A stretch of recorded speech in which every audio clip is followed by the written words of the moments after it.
اس منحوس نے ہم پہ تعویذ کروایا ہے۔ سانس اپنے تکیے کے اندر سے تعویذ نکال کے بولی تو شوہر نے مجھے غصے سے بہت مارا۔ میں تو لاوارث تھی، کہیں جا بھی نہیں سکتی تھی۔ ایک رات درد سے سسکتے ٹھنڈے فرش پہ سو رہی تھی جب خواب میں مرحوم ماں آئی اور بولی، بیٹا روز سورہ تحریم پڑھ، پھر معجزہ دیکھ۔ جب آنکھ کھلی تو فوراً قرآن پاک اٹھایا اور سورہ تحریم پڑھی۔ ابھی پڑھتے 11 دن ہی گزرے تھے کہ ہوش اڑ گئے، کیونکہ ساس اور شوہر اب مجھے چٹاخ کی زوردار آواز کے ساتھ میرے منہ پہ ایک زوردار تھپڑ پڑا اور میں اپنے گالوں پہ ہاتھ رکھ کے بے یقینی سے اپنے شوہر ناصر کی طرف دیکھ رہی تھی۔ اس شخص کے چہرے پہ شدید غصہ تھا اور آنکھوں سے جیسے شرارے لپک رہے تھے۔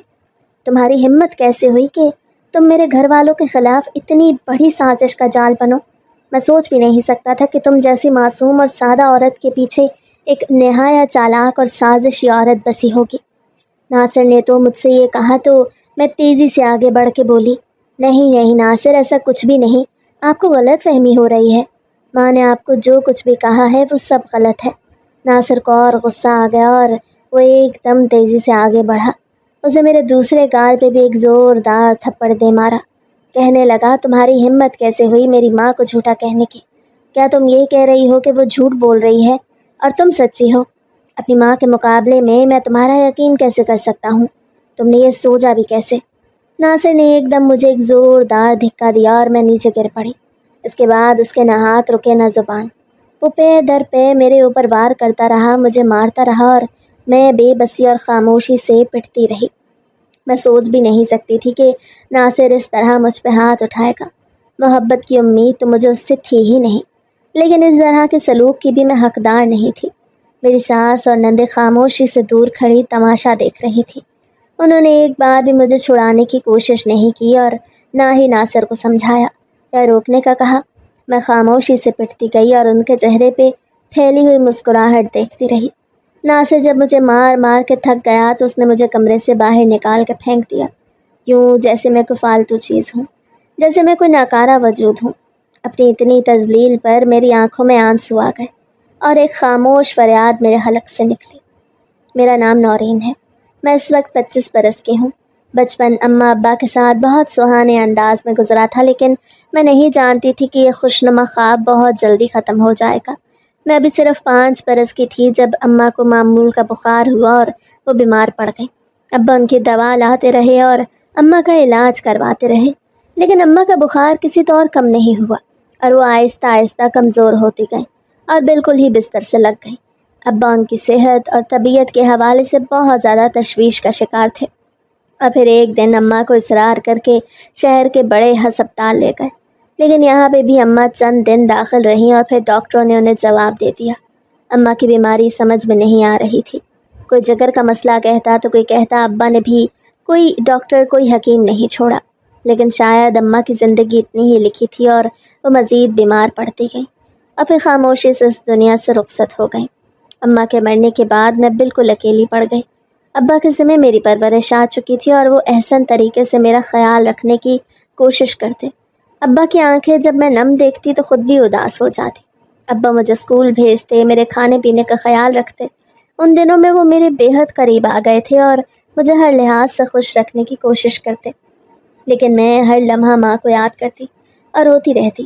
اماں کی یاد ایک لمحے کے لیے بھی دل سے غافل نہیں ہوتی تھی اور ابا بھی اماں کو یاد کر کے اکثر غم زدہ ہو جاتے۔ ہم دونوں باپ بیٹی نے ایک دوسرے کے ساتھ دل لگا لیا اور ایک دوسرے کے ساتھ ہی اپنی خوشیاں اور غم کو بانٹنا سیکھ لیا، لیکن میں نہیں جانتی تھی کہ یہ وقت بھی بہت جلدی گزر جائے گا، ان خوشیوں کی مدت بھی بہت کم ہوگی۔ ابا بھی ایک دن مجھے چھوڑ کے چلے گئے۔ اگر مجھے معلوم ہوتا تو شاید میں وقت کو روک لیتی، شاید میں ان لمحات کو مزید طویل کر لیتی۔ میری زندگی کی سب سے بڑی بدقسمتی شاید یہی تھی کہ میں ماں باپ کے سائے کے بغیر بڑی ہوئی۔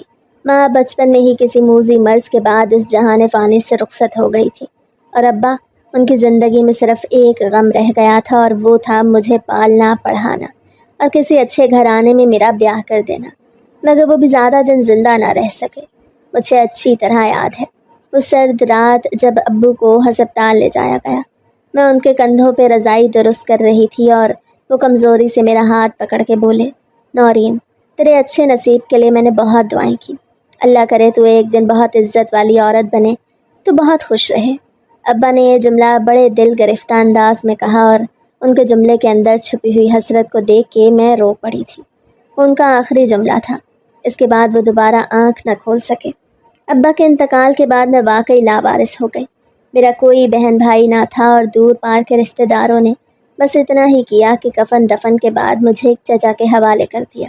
یوں تو کوئی بھی میری سرپرستی لینے کو تیار نہ تھا، کیونکہ انہیں میرا وجود ایک اضافی بوجھ لگتا تھا اور وہ اس بوجھ کو اٹھانے کے متحمل نہیں ہو سکتے تھے۔ اسی وجہ سے چچا کے سپرد مجھے کر دیا گیا اور میں جو کبھی اماں ابا کی زندگی میں اس گھر سے نہیں نکلی تھی، اب اپنے تھوڑے سے سامان کے ساتھ چچا کے گھر چلی گئی۔ ماں باپ کو کھو دیا تھا، اپنا گھر بھی چھن گیا تھا، اب ایک انجانے گھر میں اجنبی اپنوں کے ساتھ رہنے کے لیے چلی گئی، لیکن نہیں جانتی تھی کہ یہاں پہ رہنا کتنا دشوار ہو جائے گا۔ چچا کے ہاں زندگی نہایت تلخ تھی۔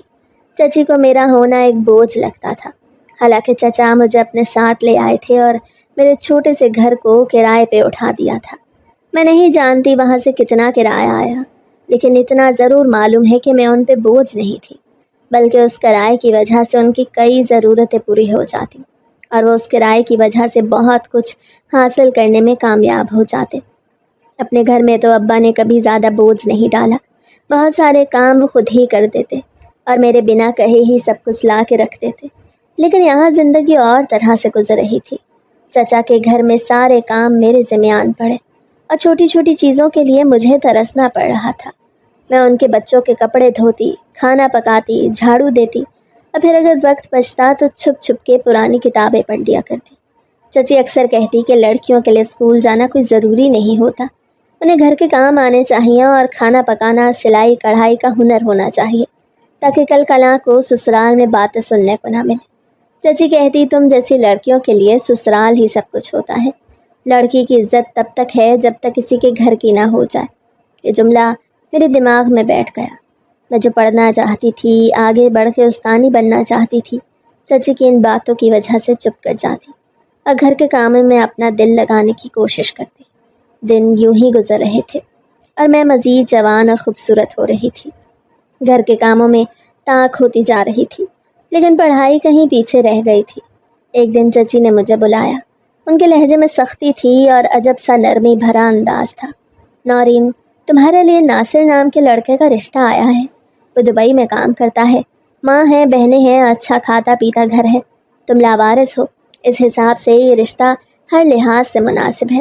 ہمیں تمہاری فکر ہے، ہمیں تمہارا مستقبل بھی دیکھنا ہے اور اگر دیکھا جائے تو اس سے بہتر رشتہ تمہیں نہیں مل سکتا۔ ہمارے جیسے گھرانوں میں اسی طرح کے ہی رشتے آتے ہیں۔ باقی لڑکے کی تصویر پڑی ہے، اسے دیکھ لینا اور اپنی رائے بتا دینا۔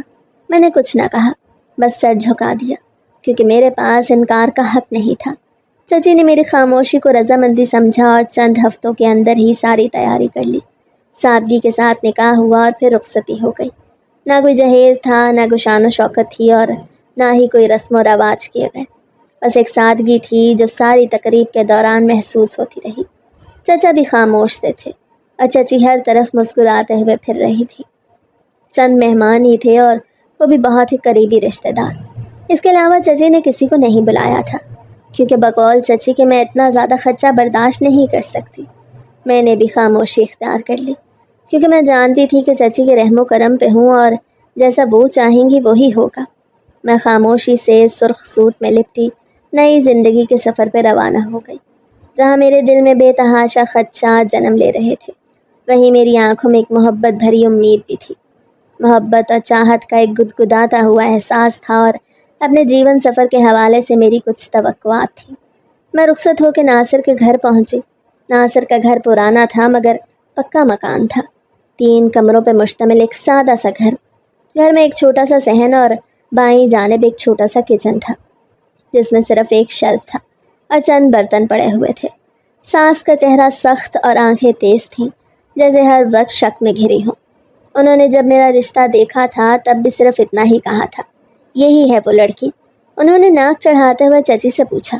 جی، تھوڑی سادہ ہے لیکن سگھڑ اور سلیقہ مند ہے، چچی نے کہا۔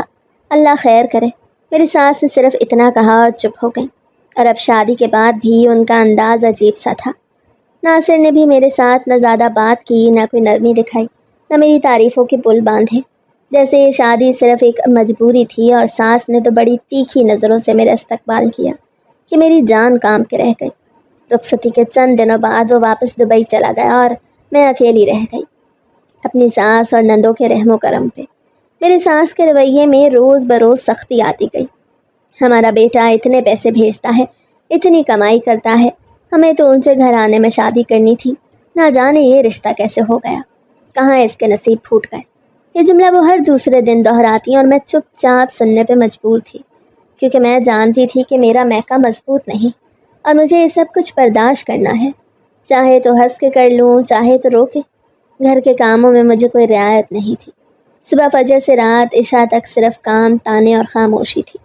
کبھی کبھی نندوں کی طنزیہ ہنسی میرے کانوں میں تیر کی طرح گڑ جاتی۔ وہ اکثر آپس میں طنز کرتی اور کہتی، ارے واہ، اس لڑکی کی تو قسمت بہت اچھی ہے، ہمارے اتنے اچھے اور کماؤ بھائی کی بیوی بنی ہے۔ میں چپ چاپ سنتی رہتی۔ جب سے ناصر گیا تھا اس سے میری ایک بار بھی بات نہیں ہوئی تھی۔ میرا فطری طور پہ دل چاہتا تھا کہ میں اپنے شوہر سے بات کروں اور اسے اپنے دل کا حال بتاؤں، یہاں کے حالات کے بارے میں بتاؤں، لیکن ناصر اپنی ماں اور بہنوں سے بات کر کے فون بند کر دیتا۔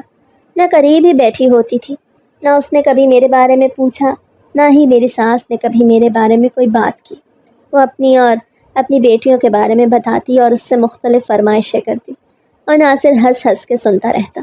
میرے دل میں ایک ہوک سی اٹھتی، کیسی قسمت پائی تھی میں نے۔ بچپن میں ماں باپ کو کھو دیا اور اب جب قسمت نے ایک شوہر کا ساتھ لکھا ہے تو وہ بھی ساتھی نہیں بن رہا، بلکہ ایک مجبوری بن گیا ہے۔ ناصر کی وطن واپسی پہ بھی میرے دن نہ بدلے۔ مجھے تو اس کے آنے کی بھی کوئی اطلاع نہیں تھی۔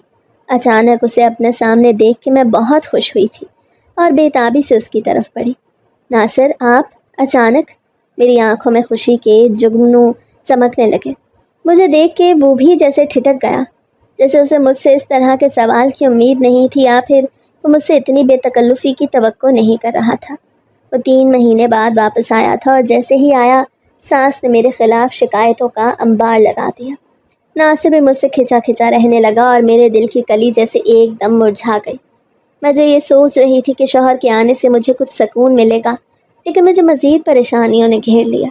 ساس اور نندے میرے شوہر کو لے کے کمرے میں گھسی رہتی اور میں باہر اپنے کام کاج کرتی رہتی۔ کہیں کہیں بیچ میں بند دروازے کو دیکھتی کہ شاید میرے شوہر کو میرا خیال آ جائے، شاید وہ میرا حال معلوم کرنے کے لیے ہی باہر آ جائے، لیکن ناصر کو میری کوئی فکر نہ ہوتی اور نہ ہی اسے اس بات کی پرواہ ہوتی کہ میں کیا کر رہی ہوں کیا نہیں۔ ایسے میں میرا دل مزید گھبرا جاتا اور میں رات کی تنہائی میں رونے لگتی۔ ناصر کے آنے کا مجھے کوئی فائدہ نہیں ہوا تھا۔ ناصر نے پہلے دن کے بعد مجھ سے کوئی بات بھی نہیں کی تھی، حالانکہ جب وہ پہلے رہ کر گیا تھا تب ہمارے درمیان تھوڑی بے تکلفی ہو گئی تھی، لیکن اب تو وہ بے تکلفی بھی ختم ہو چکی تھی اور ایک اجنبیت اور بیزاریت نے اس کی جگہ لے لی تھی۔ ناصر کو آئے ابھی 5 دن گزر گئے تھے جب ایک رات اچانک ساس نے کمرے میں آ کے اپنا تکیہ اٹھایا اور اس کے نیچے سے ایک کالا بندھا ہوا تعویذ نکالا۔ وہ دیکھ کے میری سانس بہت گھبرا گئی اور بے اختیار انہوں نے اس تعویذ کو نیچے پھینکا جیسے کوئی اچھوت ہو۔ پھر انہوں نے تو ایک نیا تماشا لگا دیا۔ وہ زور زور سے چلانے لگی اور ناصر سے کہنے لگی، یہ لڑکی ہم پہ تعویذ کروا رہی ہے۔ میں بھی کہوں کہ میرے سر میں درد کیوں رہنے لگا ہے اور میرا بیٹا مجھ سے دور کیوں ہوتا جا رہا ہے۔ ارے یہ شاطر لڑکی یہی تو چاہتی ہے کہ میں مر جاؤں اور اس کی جان چھوٹ جائے۔ میری ساس نے وویلا مچانا شروع کر دیا اور اس دوران میری نندوں نے بھی اپنی ماں کا ساتھ دیا۔ میں حیرت سے بت بنی اپنی ساس کو دیکھ رہی تھی۔ مجھے تو یقین ہی نہیں آ رہا تھا کہ وہ اتنا گر جائیں گی کہ مجھ پہ اتنا گھٹیا الزام لگا دیں گی۔ مجھ سے تو اپنی صفائی بھی پیش نہیں کی جا رہی تھی۔ ناصر نے ایک نظر مجھ پہ ڈالی اور اگلے ہی لمحے میرے گال پہ ایک زوردار تھپڑ دے مارا۔ وہ غصے سے دھاڑا، میری ماں پہ جادو کر رہی ہو؟ تمہیں حیا نہیں آتی؟ وہ عورت جو تمہیں خوشیوں کے ساتھ اس گھر میں بیاہ کے لے آئی، تم اسی کے دشمن بنی بیٹھی ہو۔ میں زمین پہ گر پڑی۔ میری آنکھوں کے آگے اندھیرا چھا گیا۔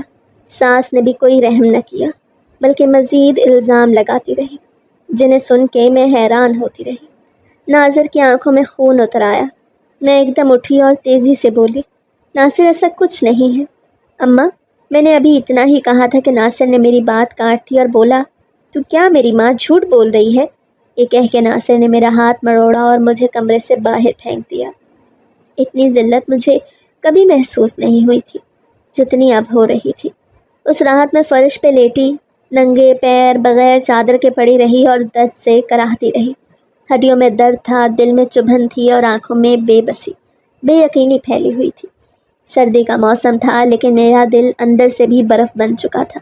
اسی بے بسی میں کب مجھے نیند آ گئی مجھے پتہ ہی نہ چلا۔ نہ جانے کتنی دیر ہو گئی جب خواب میں میری ماں آئی۔ وہی نرم لہجہ، وہی سکون بھری آنکھیں، وہی مہربان چہرہ اور دھیمی مسکراہٹ جو ہمیشہ ان کے چہرے پہ پھیلی ہوئی تھی۔ میں نے دھیرے سے ان کے ہاتھ کو تھاما اور ان کی گود میں اپنا سر رکھ دیا، جیسے میں بچپن میں ان کی گود میں سوتی تھی۔ انہوں نے میرے ماتھے پہ ہاتھ رکھا اور کہا، بیٹا، ظلم کی رات لمبی ضرور ہوتی ہے مگر اس تاریک رات کی ایک روشن صبح ضرور ہوتی ہے۔ اسی لیے میری بچی روز سورہ تحریم پڑھا کر، پھر دیکھ اللہ تیرے لیے کیسے معجزے کرتا ہے۔ یہ کہہ کہ اماں نے میرے ماتھے کو چوم لیا تو میں گھبرا کے اٹھی اور ارد گرد دیکھا۔ میرا دل تیز تیز دھڑک رہا تھا، یوں لگ رہا تھا کہ ماں ابھی ابھی یہاں سے اٹھ کے گئی ہو۔ ان کی خوشبو مجھے محسوس ہو رہی تھی، ماں کی آواز ابھی بھی کانوں میں گونج رہی تھی، سورہ تحریم۔ ماں نے سورہ تحریم پڑھنے کو کہا، مجھے وہ پڑھنی چاہیے۔ یہ سوچ کے میں نے خاموشی سے وضو کیا اور الماری سے قرآن پاک نکالا، آنسوں کے ساتھ سورہ تحریم کھولی۔ دل دھڑک رہا تھا۔ میں نہیں جانتی ماں نے کس معجزے کا ذکر کیا تھا لیکن میرے دل میں یقین پیدا ہونے لگا۔ اس سورت کا لفظ لفظ میری روح میں اتر رہا تھا، جیسے صدیوں کی پیاس بجھ رہی ہو۔ دل میں بس ایک ہی دعا تھی، یا اللہ مجھے نجات دے، مجھے عزت دے، مجھے اپنی پناہ دے۔ میں گڑ گڑا کے دعا مانگ رہی تھی۔ 12 سال کی عمر سے لے کے شادی تک میری زندگی بس خاموش برداشت کا نام تھی، لیکن شادی کے بعد جو برداشت درکار تھی وہ شاید انسانوں کے لیے نہیں بلکہ فرشتوں کے حصے کی آزمائش لگتی تھی۔ ناصر کے ہاتھوں پہلی بار مار کھا کے دل کے ساتھ ساتھ جسم بھی ٹوٹ گیا۔ آنکھ، ہونٹ، کلائیاں اور کمر ہر جگہ نیل تھے، لیکن جو بات سب سے زیادہ چبھ رہی تھی وہ میری بے بسی تھی۔ نہ میکے میں کوئی تھا، نہ کوئی در تھا جہاں جا کے پناہ لے لیتی۔ یا اللہ، یا ستار، میری عزت بچا، میری سانسوں کو اپنی امان دے اور مجھے میرے دشمنوں سے بچا۔ سورہ ختم کر کے آنکھوں سے آنسو بہہ رہے تھے۔ کسی نے نہیں دیکھا نہ سنا۔ میں چپ چاپ اٹھی اور دن کا کام کاج سنبھال لیا۔ ساس اور نندوں کے تانے وہی تھے، ناشتے پہ نمک کم ہے، چائے کچی ہے، دوپہر کے سالن میں مرچ تیز لگی، صفائی میں نفاست نہیں، ہر بات پہ تذلیل کرتی، ہر بات پہ غصہ نکالتی۔ مجھے ایک ہلکی سی امید تھی کہ شاید ناصر کو اپنے رویے کا احساس ہو جائے اور وہ مجھ سے معذرت کرے، لیکن میری وہ امید بھی دم توڑ گئی جب ناصر بھی اگلے دن اپنے کسی کام سے شہر سے باہر چلا گیا۔ میں پھر سے ساس کے رحم و کرم پہ تھی اور ان کا لہجہ بھی وہی تھا، انداز بھی وہی۔ اس دن سے میرا دل بری طرح ٹوٹ گیا اور ابھی تک جسم سے زخموں کے نشان ختم نہیں ہوئے تھے۔ ناصر کی طرف سے مجھے کسی قسم کی ہمدردی اور محبت کی کوئی امید نہیں تھی، اور ساس اور نندیں تو پہلے ہی میرے لیے اپنے دل میں خلش پال کے رکھتی تھی۔ میں نے اماں کی ہدایت پہ عمل کیا، ہر روز رات کو سورہ تحریم کا ورد کرتی، خود سے باتیں کرتی، رب سے شکوے بھی کرتی اور دعائیں بھی کرتی۔ نہ جانے کیوں میرے دل کو سکون ہونے لگا اور مجھے اس بات کا اطمینان ہونے لگ گیا کہ جلد یا بدیر میرے لیے بھی بہتری ہو جائے گی، میرے بھی حالات بدل جائیں گے اور یہ سب مشکلات دور ہو جائیں گی۔ چوتھے دن رات کو مجھے ایک عجیب سا خواب آیا۔ میں نے دیکھا ہے کہ ایک بڑا سا کالا سانپ میرے پاؤں کے قریب آ کے بیٹھ گیا۔ میں ڈر گئی اور خوفزدہ نظروں سے اسے دیکھنے لگی، اور پھر کچھ دیر بعد جیسے ہی اس نے مجھے ڈسنا چاہا تو ایک چمکتا ہوا نور ہمارے درمیان آ گیا۔ وہ سانپ ڈر کے پیچھے ہٹا اور چیخ مار کے غائب ہو گیا۔ میری آنکھ کھلی تو سینہ دھک دھک کر رہا تھا، لیکن ایک عجیب سا سکون بھی محسوس ہو رہا تھا، جیسے کچھ بدلنے والا ہے۔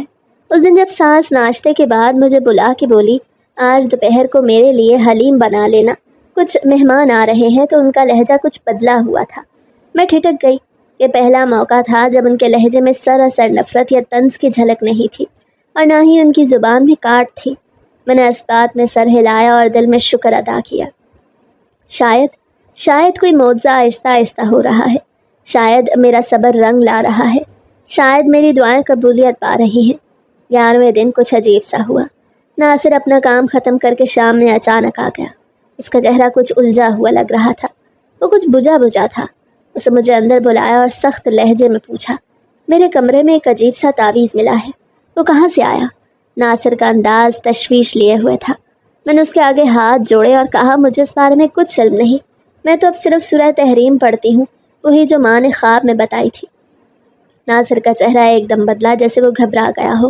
کیا خواب میں ماں؟ کیا کہا اس نے؟ ناصر نے گھبراہٹ سے پوچھا تو میں نے وہ سب تفصیل سے بتا دیا۔ وہ سن کے ناصر چپ رہا اور کچھ نہ بولا۔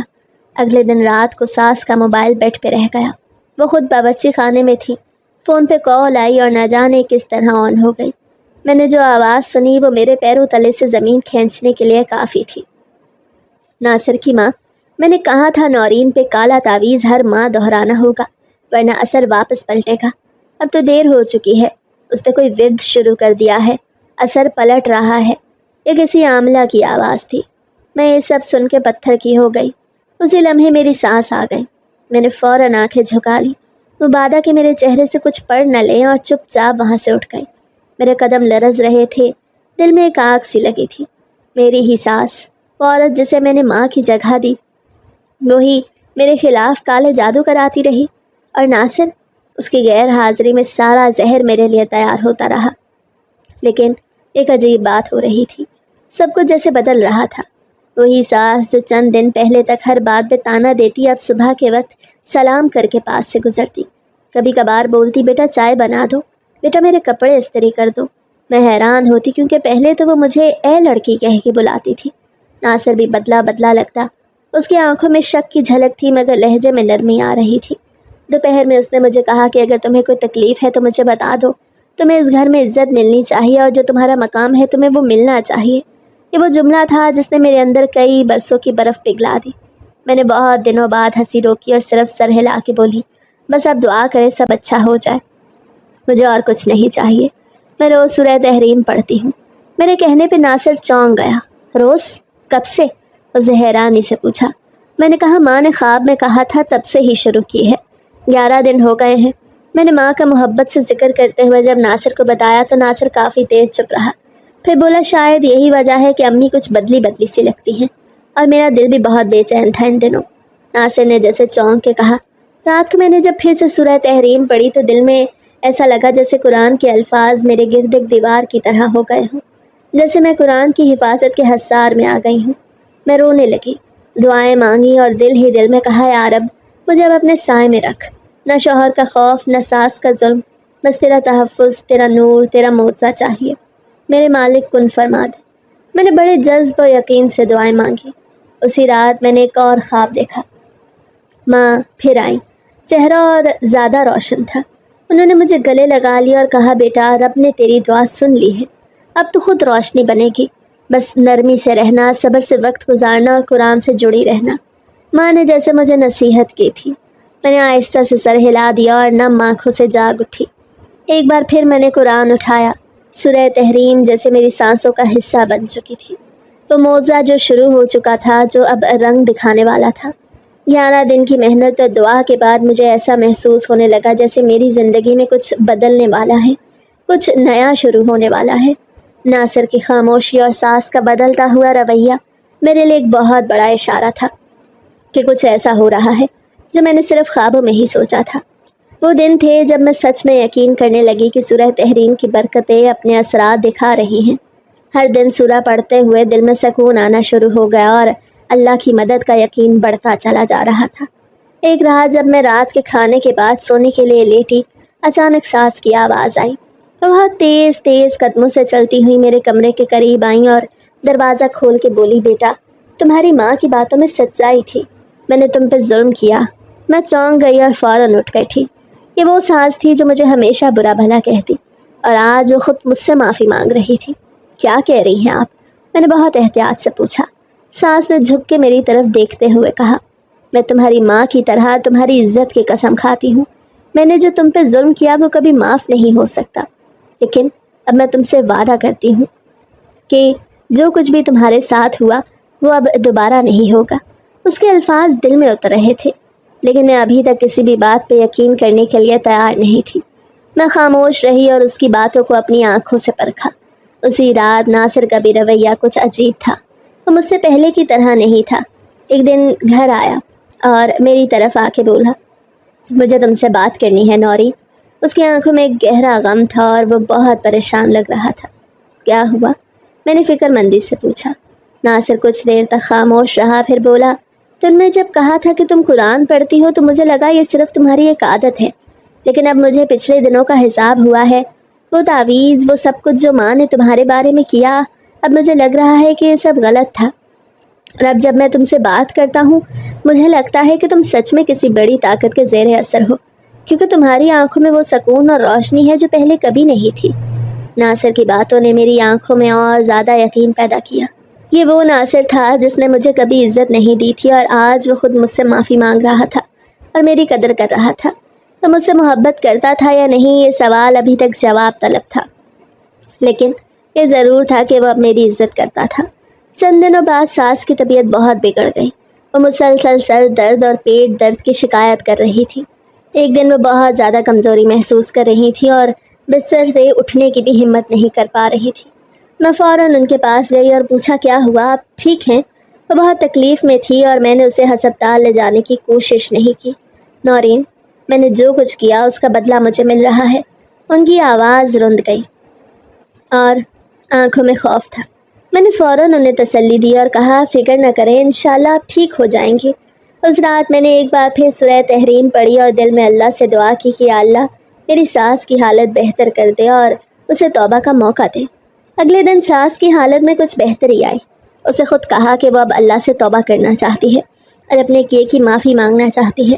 اب ساس اور ناصر دونوں کی زندگی میں تبدیلی آ چکی تھی۔ ناصر کے رویے میں بہت فرق آ چکا تھا۔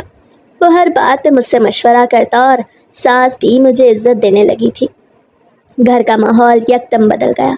پہلے جہاں ہر دن میں طعنے اور تذلیل ہوتی تھی، وہاں اب سکون اور محبت کا ماحول تھا۔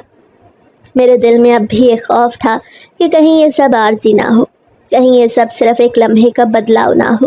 لیکن جب ساس نے ایک دن آ کے کہا، بیٹا میں نے تمہاری قدر نہیں کی، تم نے میری زندگی بدل دی، اب میں اپنی ساری زندگی تمہارے ساتھ گزاروں گی، تو میں نے دل میں شکر گزار ہو کے اللہ کا شکر ادا کیا۔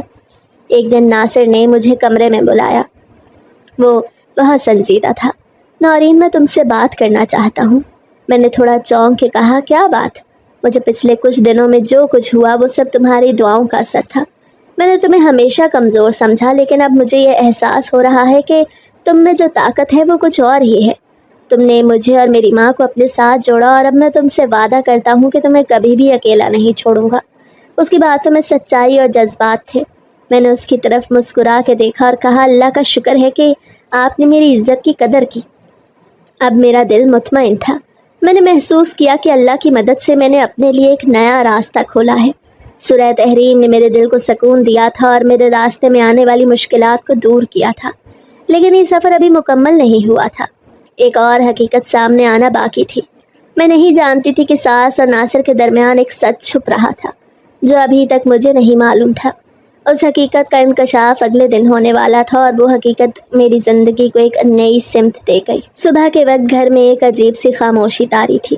چائے کا کپ لیے میں برآمدے میں بیٹھی چھت پہ بیٹھی چڑیوں کو دیکھ رہی تھی جو اپنی چونچوں میں تنکے لیے جا رہی تھی، شاید اپنے گھونسلے مضبوط بنانے۔ نہ جانے کیوں میرے دل میں بھی ایک بے چینی سی تھی، جیسے کچھ ہونے والا ہو، کچھ ایسا جو میرے حواس کو جھنجھوڑ دے۔ ناصر حسب معمول ناشتہ کر کے دفتر چلا گیا۔ ساس کی طبیعت اب پہلے سے بہتر تھی، مگر کمزوری اب بھی باقی تھی۔ وہ اکثر خاموش رہتی تھی، جیسے کسی سوچ میں گم ہوں یا کسی بوجھ تلے دبی ہوئی ہوں۔ وہ مجھ سے نرمی سے پیش آتی، لیکن ان کی آنکھوں میں ایک گہری ندامت صاف نظر آتی تھی، جیسے وہ خود کو معاف نہیں کر پا رہی ہوں۔ دوپہر کے قریب جب میں کچن میں تھی، ساس کی آواز آئی، نورین میرے کمرے میں آؤ۔ میں ہاتھ دھو کے اندر چلی گئی۔ وہ بستر پہ نیم دراز تھی اور ان کے چہرے پہ عجیب سا تذبذب تھا۔ بیٹھو، انہوں نے نرم لہجے میں کہا۔ میں خاموشی سے ایک طرف بیٹھ گئی۔ وہ مجھے کچھ دیر تک دیکھتی رہیں اور پھر آہستہ سے بولی، میں تم سے ایک بات چھپاتی رہی ہوں، ایک ایسی بات جو اب میرے سینے میں بوجھ بن گئی ہے، اور اگر میں وہ بات لے کے مر گئی تو شاید میری قبر بھی مجھے قبول نہ کرے۔ میری سانس کے کہنے پہ میرے دل کی دھڑکن تیز ہو گئی۔ کون سی بات؟ میں نے دھیمی آواز میں پوچھا۔ انہوں نے اپنا سر جھکا لیا۔ تمہیں یاد ہے شادی کے کچھ دنوں بعد میں نے کہا تھا کہ تم نے ہم پہ تعویذ کروایا ہے؟ میں نے اس بات میں سر ہلایا۔ وہ لمحہ آج بھی میرے دل میں خنجر کی طرح پیوست تھا۔ وہ تعویذ تم نے نہیں رکھا تھا بلکہ میں نے خود رکھا تھا۔ میرے دل میں جیسے کچھ ٹوٹ سا گیا، مجھے جیسے سانس لینا بھی مشکل ہو گیا۔ میں نے وہ تعویذ ایک عامل سے بنوایا تھا، تمہیں برباد کرنے کے لیے۔ میں نہیں چاہتی تھی کہ ناصر تمہیں پسند کرے، میں چاہتی تھی کہ وہ تم سے نفرت کرے، تمہیں چھوڑ دے۔ مجھے ڈر تھا کہ تم ایک لاوارث لڑکی کہیں میرے بیٹے پہ حاوی نہ ہو جاؤ۔ میں نے کئی بار تمہارے کھانے میں کچھ پلانے کی کوشش کی، تمہارے کپڑوں میں بند تعویذ رکھے، تمہارے سونے کی جگہوں پہ جادوئی داغے باندھے۔ میری سانس آہستہ آہستہ اپنے گناہوں کا اعتراف کرتی جا رہی تھی اور میں وہ سب کچھ حیرانی سے سن رہی تھی۔ میری آنکھوں سے آنسو بہنے لگے۔ آپ نے یہ سب کیوں کیا؟ میں نے تو کبھی کوئی گستاخی نہیں کی تھی آپ سے، نہ ہی کبھی آپ سے کوئی ڈیمانڈ کی۔ میری شادی بھی آپ کی مرضی سے ہوئی، آپ مجھے اپنی مرضی سے بیاہ کے لائی تھی، پھر اتنا بیر کیوں پال لیا؟ کیوں مجھ سے اتنی نفرت ہو گئی؟ میں نے روتے ہوئے دکھ بھرے لہجے میں ان سے پوچھا تو وہ رو رہی تھی، کہنے لگی میں اندھی ہو گئی تھی، ایک ماں کی خود غرضی نے مجھے حیوان بنا دیا تھا، مجھے لگتا تھا تم میرے بیٹے کو مجھ سے چھین لو گی۔ میری سانس نے بے بسی سے اعتراف کیا۔ میں یہ سن کے سکتے میں تھی، میری زبان گنگ ہو گئی۔ ایک طرف دکھ تھا، تکلیف تھی، دھوکے کا احساس تھا، اور دوسری طرف دل میں کسی طرح کا رحم بھی آ رہا تھا۔ ایک ٹوٹتی ہوئی ماں، ایک شکست خوردہ عورت میرے سامنے بیٹھی تھی، جس نے اپنے ہاتھوں سے اپنا ضمیر دفن کیا۔ مجھے معاف کر دو نورین، اگر تم مجھے معاف نہیں کرو گی تو شاید میرا رب بھی نہیں کرے گا۔ میری سانس نے بے حد شکستہ انداز میں مجھ سے معافی مانگی۔ میں نے کچھ دیر بعد آہستہ سے کہا، میری ماں نے خواب میں کہا تھا سورہ تحریم پڑھو، اور میں نے پڑھنا شروع کیا۔ پھر ایک ایک کر کے سب بدلتا گیا۔ یہ آپ کا بدلہ نہیں، اللہ کا انصاف تھا۔ آپ نے میرے ساتھ ظلم کیا، لیکن اللہ نے مجھے اپنے نور میں چھپا لیا۔ میری سانس پھوٹ پھوٹ کے رونے لگی۔ میں نے ہاتھ بڑھا کے ان کا ہاتھ تھام لیا۔ میں آپ کو معاف کرتی ہوں، کیونکہ اگر میں آپ کو معاف نہیں کروں گی تو میں بھی اسی تاریکی میں جا گروں گی جس سے میں نکلی ہوں۔ اس دن ایک بھاری پردہ ہٹ گیا تھا، جیسے برسوں کی گھٹن کسی روشنی میں بدل گئی ہو۔ لیکن شام کو ناصر جب آیا تو اس کے چہرے پہ پریشانی کی لکیر واضح تھی۔ کیا ہوا؟ میں نے پوچھا۔ وہ کچھ دیر خاموش رہا، پھر آہستہ سے بولا، امی نے جو کچھ تم سے کہا وہ سب میں بچپن سے دیکھتا آیا ہوں۔ وہ ہمیشہ میری شادی سے ڈرتی تھی، وہ نہیں چاہتی تھی کہ میں کسی کو ان سے زیادہ چاہوں، اور میں نے بھی ان کے کہنے پہ تمہارا حق مارا، تم پہ شک کیا، تمہیں حقیر سمجھا۔ ناصر کی آواز تھر تھر آ رہی تھی۔ مجھے لگتا تھا تم جادوگرنی ہو، میرے درمیان اور ماں کے درمیان آ گئی ہو، لیکن اب مجھے احساس ہو رہا ہے کہ اصل جادو تم نے نہیں بلکہ میری ماں نے کروایا تھا۔ میں کیسے اس بات کو سہ سکوں کہ جس لڑکی کو میں نے ٹھوکر ماری وہی میری زندگی کا سکون ہے؟ ناصر کہتا چلا گیا۔ میں کچھ نہ بولی، بس آنکھیں بند کر لیں۔ ناصر کا ہر لفظ زخموں پہ مرہم تھا، لیکن وہی زخم یاد بھی دلوا رہا تھا۔ نورین، وہ میرے پاس بیٹھ گیا۔ تم چاہو تو مجھے چھوڑ سکتی ہو، تم چاہو تو مجھے کبھی بھی معاف نہ کرو، لیکن اگر ایک موقع دو تو میں باقی زندگی خوشیاں تمہارے قدموں تلے رکھ دوں گا۔ ناصر کے لہجے میں محبت تھی، یقین تھا۔ میں نے آنکھیں کھولی، اس کے چہرے پہ ندامت لکھی تھی۔ میں نے دل ہی دل میں دعا کی، یا اللہ، جس دل میں نرمی ڈال دی ہے اب اس میں وفا بھی ڈال دے، محبت بھی ڈال دے۔ ناصر، میں تمہیں معاف کرتی ہوں، مگر مجھے وقت چاہیے اپنی محبت کو دوبارہ محسوس کرنے کے لیے، کیونکہ میں وہی عورت ہوں جسے تم نے ایک مجرم سمجھا تھا۔ اب اگر تم سچ میں بدل چکے ہو تو مجھے اپنے عمل سے دکھانا ہوگا۔ میں نے آہستہ سے تھکے ہوئے انداز میں ناصر سے کہا تو ناصر نے میرا ہاتھ تھام لیا۔ میں ثابت کروں گا نورین، میں ثابت کروں گا کہ میں اب وہ ناصر نہیں رہا۔ اس کے لہجے میں ایک عزم تھا اور آنکھوں میں ایک محبت دکھائی دے رہی تھی، وہی محبت جو شادی کے بعد سے میں اب تک ڈھونڈ رہی تھی اور مجھے مل نہیں رہی تھی۔ وہ محبت اب ناصر کی آنکھوں میں ڈیرا ڈالے بیٹھی تھی اور میں وقت کی کایا پلٹ پہ حیران تھی۔ ماں نے مجھے جو کچھ کہا تھا میں نے وہ کیا، اور اللہ نے میرے دن بدل دیے، میرے لیے آسانیاں فرما دی۔ میری سانس بھی میرے لیے ایک ماں بن چکی تھی، اور اس کے لہجے سے میرے لیے محبت ٹپکتی تھی، اور وہی حال ناصر کا بھی تھا۔ ناصر بھی میرے لیے اب سراپا محبت اور وفا کی علامت بن گیا تھا، اور ہر دم میرا خیال رکھتا تھا، میرا احساس کرتا۔ اب تو گھر میں اس نے کام والی بھی لگوا دی تاکہ میرے اوپر کاموں کا اتنا بوجھ نہ پڑے۔ اس رات میں نے سورہ تحریم پھر سے پڑھی، اور آج بھی میری آنکھوں سے آنسو بہہ رہے تھے، لیکن آج پہلی بار میرے آنسو غم کے نہیں شکرانے کے تھے۔ اللہ نے نہ صرف میری حفاظت کی بلکہ میرے ظالموں کے دل بھی بدل دیے۔ لیکن شاید اس سفر کا اختتام ابھی نہیں آیا تھا۔